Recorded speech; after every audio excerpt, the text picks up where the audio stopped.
Hello, and welcome to another episode of Ask Adam Live. Ask is the acronym for Always Seek Knowledge. That is one thing I strive with this and all my episodes, especially for this show, the Ask Adam Live, is to remind you to always seek knowledge, to always be inquisitive, to always be interested in life in general, the life around you.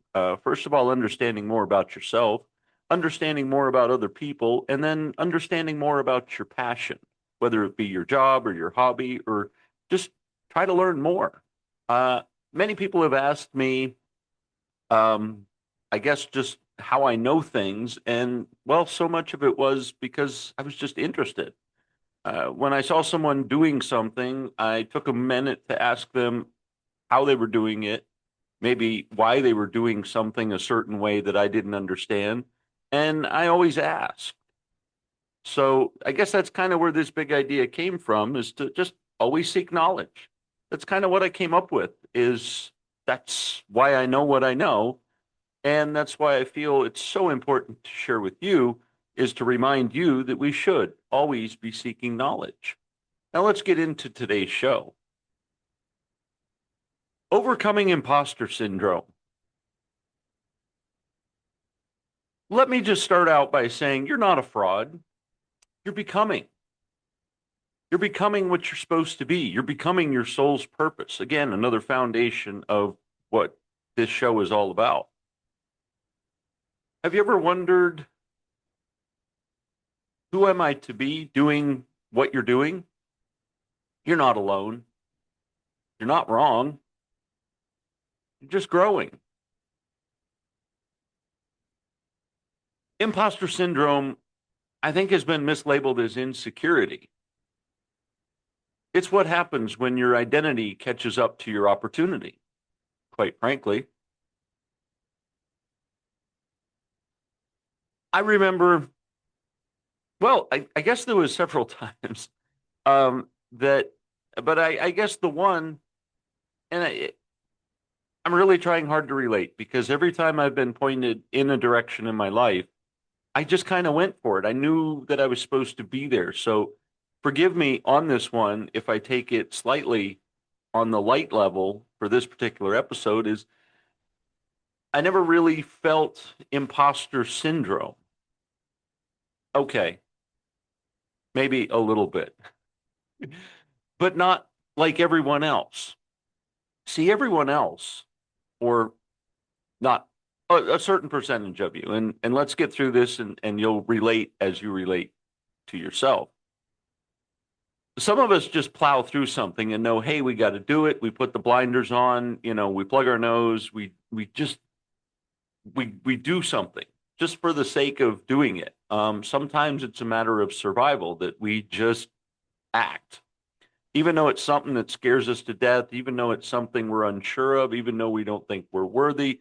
We just plow through it. We don't let that barrier of hesitation ever get in the way, thinking we're not good enough. It's, I got to survive. So that's one of the points, that people that say I don't have imposter syndrome, well, because we plow through the first part of it, we feel like we're not sufferers of this imposter syndrome. The secret is it catches up to us later. And I'll share with you is that, like I said, when I've been pointed in a direction in life, I've just kind of plowed through it, and I've taken the initial steps without fear or hesitation. I didn't think I was good enough. I just knew it was something I had to do. I felt that just innate ability to do it. And some of you out there may feel that. Others, it shows up right up front, does it not? Man, I don't know if I can do this. It takes a lot. There's a lot of study. I have to pass a test. Whatever those barriers of the initial steps are, they become overwhelming, and you suffer that imposter syndrome right up front. And so that's why I say I take this episode light. It's because I don't know what the upfront looks like. But I can share with you a, a subliminal experience, because again, I was still plowing through it, so I didn't notice it. But then after reflection and pivoting my life, for some reason, it started to affect me. And those of you like me that plow through the first part, it catches up to us in the second part. So none of us are immune to the cloud or ghosts of imposter syndrome. And that is, as I was going through, for instance, my real estate career, I think is the most vivid one, is I was plowing through in sales and listing property. And I remember always in my mind striving from the very first day of getting the big listing, right? The big like payout. And you talk to several people that just get that the big payout where they get a million, couple $1 million home, and it renders like a commission in one transaction that maybe in the beginning it took you almost a year to accomplish, and you were just like winning the lottery. I always kind of strived for that as like future growth. Again, some of it was survival, and I won't say, well, I did quit my job and go into real estate kind of cold turkey. So that being said, I guess there was that sense of survival, and I just marveled at wanting to get those big listings.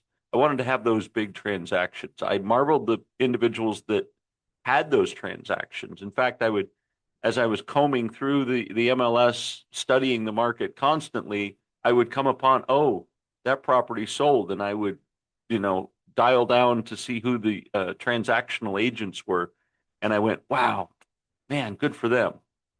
One day I'll be there. One day I'd like my name on that line item.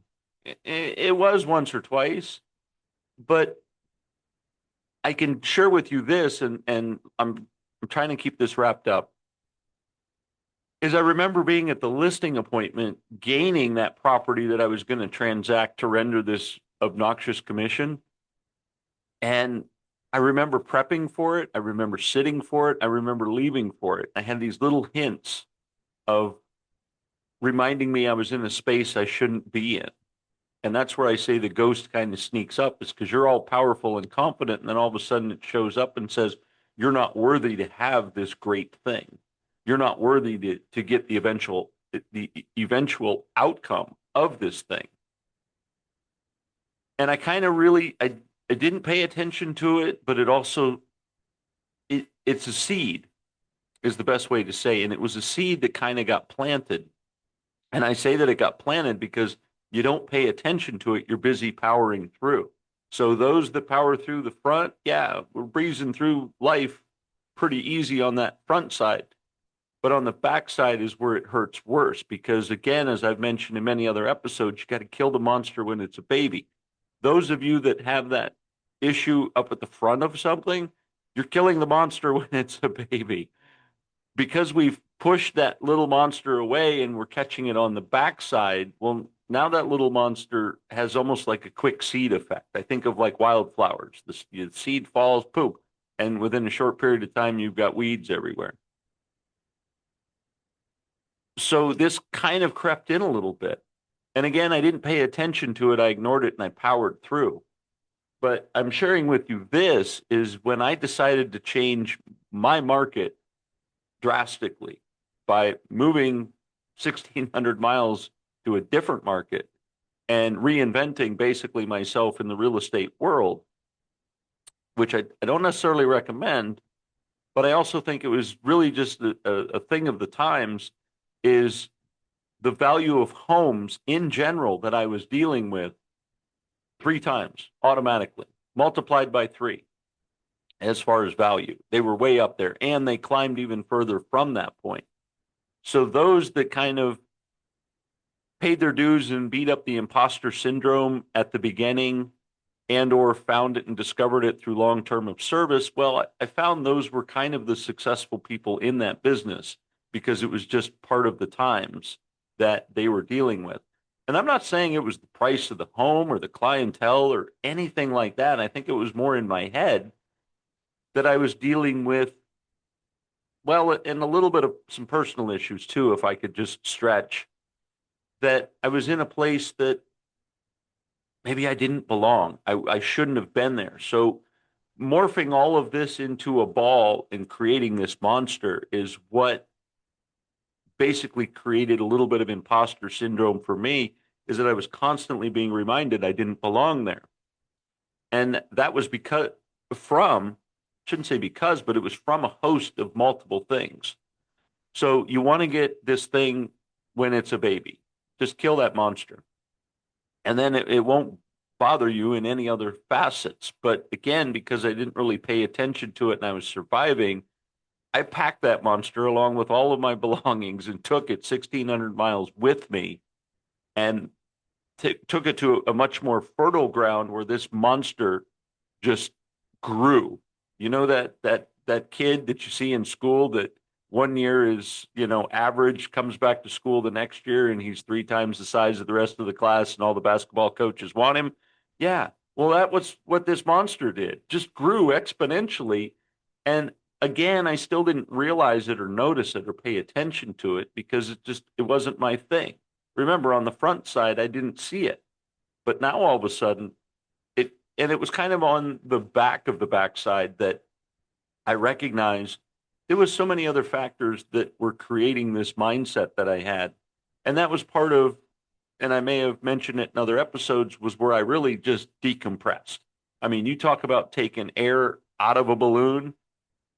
I almost popped it, quite frankly, because I just had to stop and start back at the beginning with everything and start discovering where those little monsters were. And I don't want to say giving up, but I call it more of a readjustment, that things just had to stop moving for a minute in order to put them in their proper place and then begin that inertia of movement again.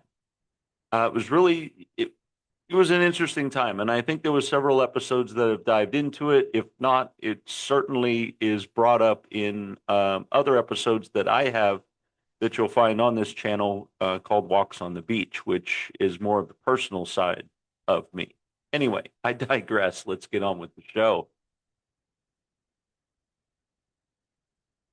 So in this episode, we're going to unpack what imposter syndrome really is, where it comes from, and 5 grounded tools to break through and lead with confidence. So let's get started with part 1. What is imposter syndrome? I mean, really, it's not a flaw. It's a signal of growth and expansion. It's a little bit of that feeling uncomfortable doing something new. It's part of that growth process. It's part of that breaking a muscle and allowing it to grow. It's that pain after the gym. That's what this is. That's what it really is. And it typically shows up when you're doing something new. Like I said, when you're in a room with people you admire, that you look up to. When you're breaking cycles, whether that's a family, cultural, or economic cycle, again, you're doing something different. You're going away from this thing called normal, can create a little bit of sense of imposter syndrome, that maybe you're not worthy to do better than others in your family. Maybe you're not worthy of doing great things beyond the village, as they say. Or economically, you don't feel that you're worthy of the financial graces that can be granted to you by doing something above and beyond kind of what the village is doing. Back in the day, you were kind of shunned if you went outside the village. Man, if you went to another town and came back and had stories of galore, that you were shunned by the villagers to say, well, how could you leave and even consider what someone else is doing? How dare you? You can't do that. And it's just in a different way, but it still goes on today in history and with families. And families are basically our village. Imposter syndrome doesn't mean you're unqualified. It means you care deeply and you haven't yet embodied your new identity. I truly believe that was the case. My 1,600-mile move, I just didn't really, I held on to the old me, quite frankly. And I tried to do things the way I used to do them. And I always reverted back to, well, I never did things before that way. Why am I doing them now? And I can't say with certainty that doing new things was the changing factor. It was a little bit more of dialing in and adjusting how I was doing things. The the environment that I found myself in was slightly advanced. I really don't want to give a lot of credit here, but it was a different clientele. It was. And I came from more of a creative clientele. And so having to adjust a little bit and do things differently. Like I really, I was, I feel like I was a pretty good hero because look, think of this concept, right? And this is where I measure my success immensely in my real estate world. Was not only was I in the position of selling residential homes to families, I was also selling second homes to people from the Washington, D.C., Baltimore, that mid Atlantic region. I got to share with you, it's a little bit of a challenge to encourage someone to buy a second home when they already have one. This is a completely different investment with a whole nother set of bills that are involved, with a whole nother, and most of these were in other states. So it was a completely different electric company sometimes, it was a different communication company. You were paying taxes to a different state. I mean, this was a whole nother ball of wax that people had to deal with when making this purchase. It wasn't just buying the family home, setting up the homestead, and doing the regular. I mean, this was a whole nother endeavor that you really had to share with people and offer to them the concept as well as to convince them this was a good idea. Because at first they would think about it and then go, well, I don't know, seems overwhelming. And anyway, so I felt like that was a little bit more of a challenge in my field. So again, not recognizing the imposter syndrome that was at hand, going to another world where someone already lives in a home, it's a little hard to convince them to sell that home, especially when the market was 3 to 5 times better than anywhere else on the planet, by the way. And that's not really what drove me to the market. I just feel like it was sort of a fringe benefit for my social move, my personal move. And again, the personal move didn't really congeal either to help build or to help serve myself to best combat the monster. I hope that makes sense in the way that I've delivered it. So again, convincing someone to sell a home just that they already live in to then buy another home that they need to move into just to gain equity in a market or to strategize financially, or even if they called to just say, hey, we are relocating, to be that star number one agent and to have all of the facets really became a burden for me to just financially fund, if you will, all of these things that, well, quite frankly, I already had the tools in place. I just didn't have them now in this new location. And so I was really at a level of struggle. And trust me, at a level of struggle, that is the what is it? The plant feeding, the monster food, if you will, helping this thing grow immensely is when you have all of these other peripheral things going on. Man, imposter syndrome is going to just pop up and grow unbelievably. And if you don't pay attention to see that it's coming, again, I kind of just pushed it aside while it kept growing. And as it got higher than I did, and I looked over one day and went, wow, who the hell are you? And that big monster said imposter syndrome. And I said, oh, well, I have all the confidence in the world. You're not scaring me until they got another foot taller. And then I just, man, I couldn't smash it. I eventually did. Like I said, I popped the balloon and basically started from scratch again to say, hey, how do I squash all my monsters without all of this stuff going on the peripheral? Let me squash my monsters, then get on with what I'm supposed to be doing. Get on with my supposed life. And I went on to another journey. So let's get into some powerful tools to overcome, besides just letting it grow a couple feet taller than you before you want to knock it down. Identify the voice. Is it yours or is it inherited? You know, I know the monster was whispering at me and I pushed it aside. Be a little bit more in tune to hear this voice again while it's squealing as a little baby, and to kind of squash it.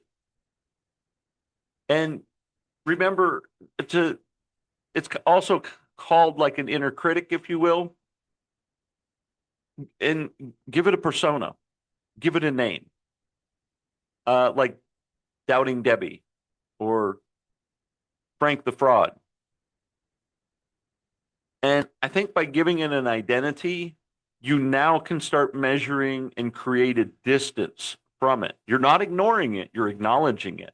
And again, that was probably one of my flaws, is that I didn't acknowledge it and I just pushed it aside. Guarantee if I gave it a creative name, kind of punched it a little bit and pushed it away and acknowledged that I didn't want its presence, I probably wouldn't have dealt with it as much. I still am a firm believer there was other factors that were involved. So even combating this personally, yeah, just some other things had to take place. So learn to create that distance. Start using identity anchors when you're creating that distance with the I am statements, and put these I am statements in facts about yourself. Like I am someone who shows up. I am learning, not faking. I am worthy of this endeavor. I also, again, from this experience and sharing with you, I kind of want to also touch on the fact that you want a good support group. You know, if your family doesn't support you, that's fine. Have a circle of mentors. I have a mastermind group that I collaborate with once a week, and we lean on each other and we talk about our struggles and our challenges and things that we're going through and things that we're doing, things that are exciting, things that happen in life, and we're trying to sort of weed through them, understand them, and gain some perspective. And trust me, by having a mastermind, they will share with you things that you're not seeing. So connect with those who are part of your support group that can give you some of these I am statements, because they're seeing things about you that you might not recognize. Because trust me, while you're busy beating the crap out of this monster, you're really not paying attention to too much else in life. But by having a support group, they can share with you that you're doing okay and that you're strong. And I'm not saying the fake support. I'm not talking about your sisters and hanging out with somebody that's just going to always pump you up. I'm talking about real, honest people that are going to tell you, yeah, you blew it. You blew it good. And here's how you can do better next time. I want those honest people to be in your mastermind group, and they will start sharing with you some I am statements of things that you can't see. Stack the evidence. Make a list of your earned wins, compliments, and testimonials. You know, I remember that in real estate. Keep going back to that. But a couple of times, you know, if I had a bad day, if I had a client that just flat out rejected me and I was like crushed, how could they do that? What was it that I did wrong? And when I'd kind of combed through the past events and I was like, I did the appointment great, I did the listening great, the communication great. I told them what I could do. I was honest about what I would or wouldn't do, and explain the reasons why. And I kind of was, well, you know, some people just aren't meant for people, is what I chalked it up to. But that still doesn't, I mean, that gave it a reason, and that's fine. But it still didn't squash a little bit of my not being good enough, maybe. And so I would scroll through. I kept kind of a diary of testimonials from individuals, from past clients. And I would kind of comb through those and see those, and it would help build me up. So keep a list of things that, you know, good things that people have said, inspirational things that you read and remind you who you are. that what was the thing you read that gave that initial spark to kind of get you going? Well, keep a note of that. Keep that handy. Keep it on your phone or somewhere where when you start feeling a little undone, that you can read to get back into that space of development. And keep a proof log. Like I said, a notebook, maybe even a photo album of your successes and things that you've done, things that make you feel good, things that have demonstrated your progress, some of your wins, as they say. That way you have something to go back. Vision boards are great, but that's the future. I think a past board or a past book is great because it helps remind you where you've been and lets you know that you're not starting from the beginning. You're starting from now and from a point of learning. So keep a record of those, even if it's a journal or a sketch or just even a spreadsheet, a list of items. Put a date, put what you did. Maybe even create a column of collaboration, like you collaborated with this person, so that you can demonstrate to yourself that you're networking with other people and that your wins are falling into this guide that you set for yourself and the challenge that you set for yourself. Maybe it's communication. And so set up the wins that you're working with other individuals and not just kind of struggling through yourself. Whatever it is, create that column that you can help see visually at a quick glance. Hey, here's a series of dates. The list is going to be forever. Excel spreadsheets don't ever condense, they just get bigger. And so, yeah, there's plenty of room to put your wins and to be able to visually keep track of them. And act like you belong.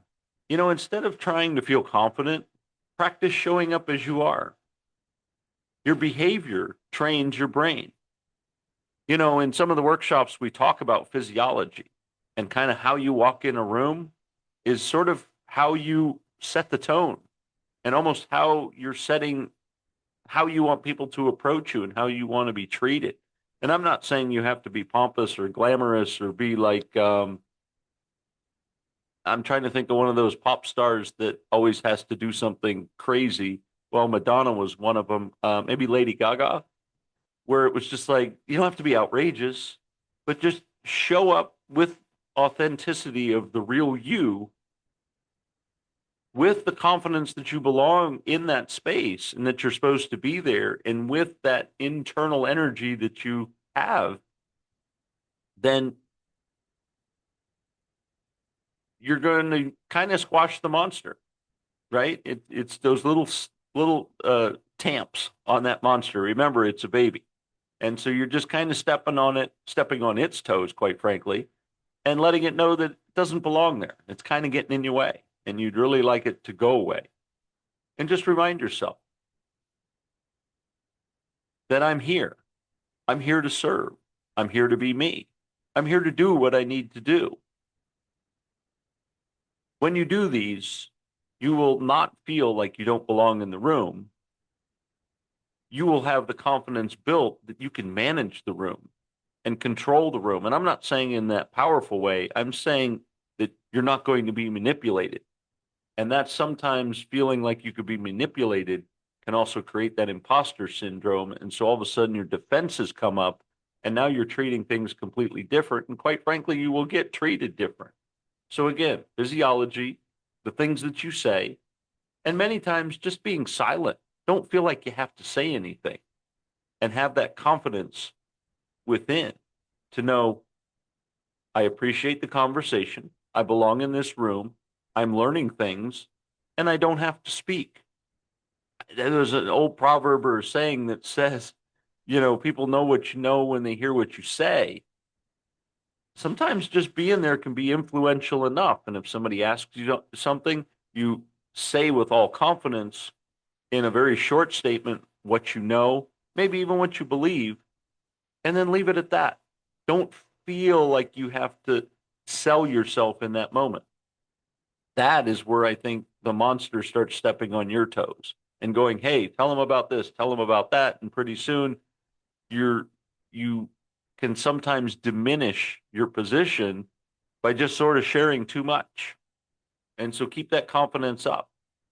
I'll also share with you another exercise, and we do it in the workshop, and I'll just briefly share with you is get your energy up.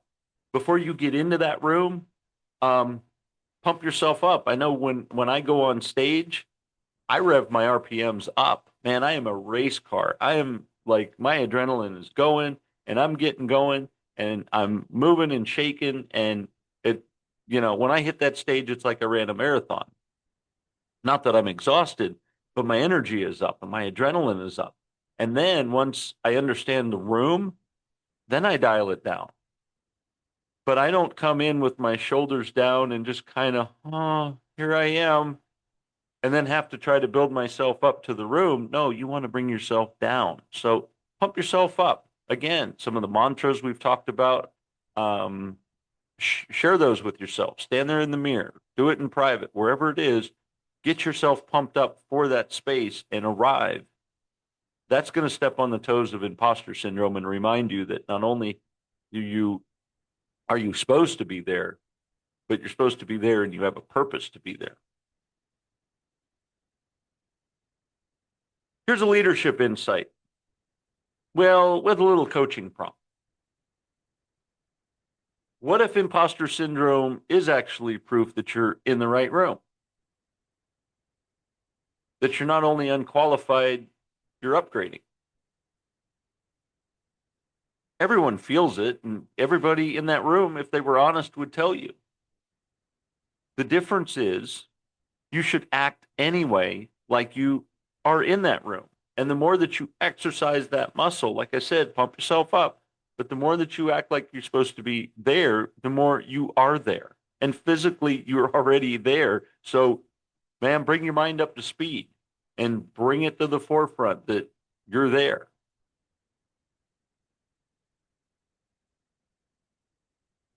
I'll reflect back that the listing that I took, that I remember driving back to the office and I had some doubt and I was like, man, I think this is the big one. This is going to be something pretty spectacular. Am I going to be able to do it? Do I have the chops? I'm stepping into new ground. Can I do what's expected of me? Is the client going to expect more? Can I make this happen?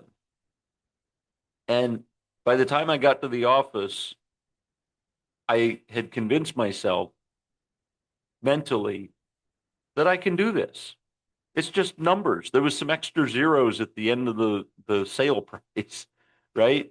I was going to do everything I did with any other listing, which, by the way, in my world, the way I operated, which was always levels above, is I was already performing and giving those at lower listing amounts a lot more. So this was just doing my norm, doing what I always did. So it wasn't like I had to up my game. I was actually coming back to my systems, and that was where my success was.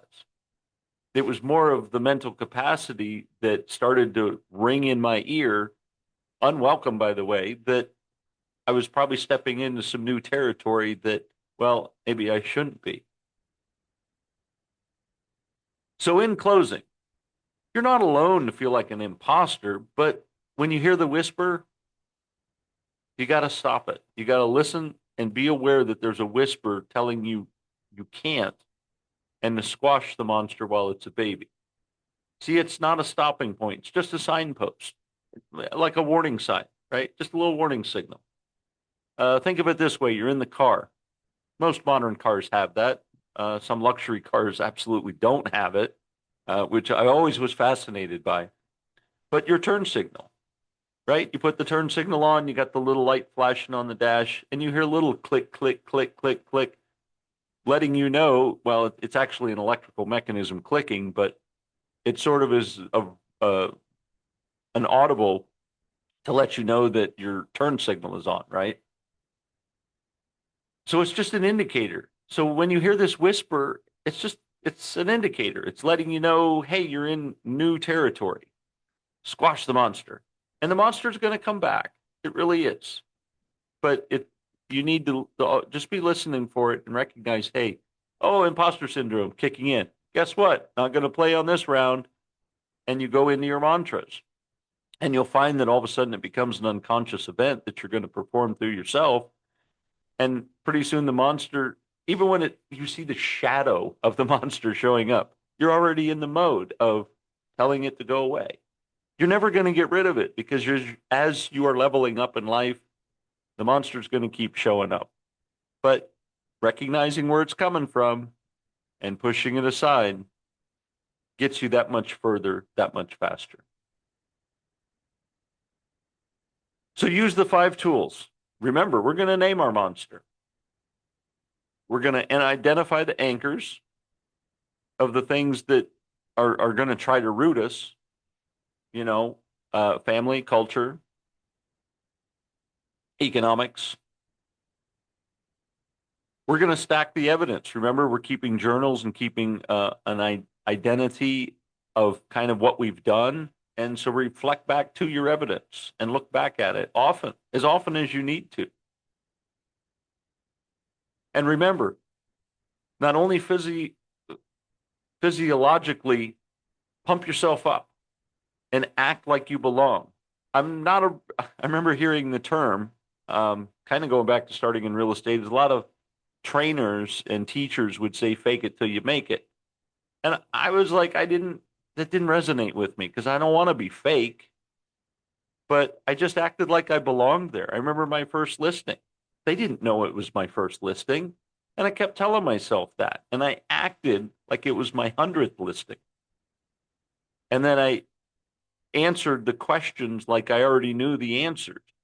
I will say a lot of that was studying and being so prepared and watching game film, if you will. I won't express the medium of the game film because that will certainly date me, but I watched the game film and I watched countless times of how the conversation was going. So when I sat down to my first one, I acted like it was my 100. And I kept reeling back in the game film that I saw to be able to combat certain questions. And if it was something that I wasn't sure of and didn't want to give the wrong answer, again, I knew what I knew. I just didn't know having been there before, right? So when I was posed with a question that I didn't, I said, that is an interesting concept, and that is not something I normally look into, but I'm glad that you brought that up, and I can certainly, through further investigation, get that information and get it back to you. And many times it was just like they wanted to say something. They wanted to have that, they wanted to be a well-informed customer or client. And so they would ask questions. And many times it turned out to be nothing. But when I found myself in that position, I framed the room to have that confidence. And that's what you need to do is, if you get caught off guard, it's not that you're an imposter. It's just, well, maybe that was a new question. And just say, hey, that is a great question. And that wasn't something that I normally pay attention to. And there's some details involved. So to give you the specific right answer, let me do some research and I will get back to you within a day. And that usually squashed it. So I invite you to download the Imposter Syndrome Breakthrough Sheet, write your new identity statements and evidence list this week. Start today. Share one bold action with hashtag I am becoming and tag it at Ask Adam Live. You're not faking it. You're facing it. And that's what real leadership looks like. Now let's go out and beat imposter syndrome together, as it's continuously going to try to bother us throughout our day. This has been Ask Adam Live. Let us go out together and make it a great day.